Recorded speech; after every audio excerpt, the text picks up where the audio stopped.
哦，这个农历的7月，讲是鬼仔月，有袂少的好兄弟出来咧佚佗。伫传统的风俗，嘛有袂少的禁忌，人嘛较无爱买车。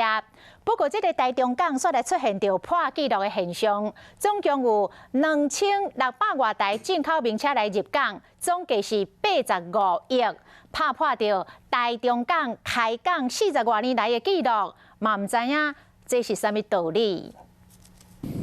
台中港游客中心边的8号码头，规片的车海，2646台进口车，价值有85亿，停规片场面真壮观。台中港开港以来，汽车转进港最大的一次数量。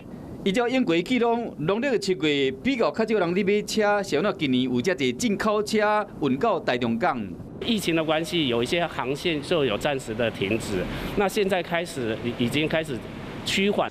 原来是疫情影响，有的航线已经停驶几啊个月啊，集中到即马才运到位。不过嘛，因为国际疫情依然真严重，进口车防疫嘛是要照起工。装卸公司人员上去之前都会戴手套啊、戴口罩啊、漂白水那个稀释嘛，会做一个基本的一个消毒。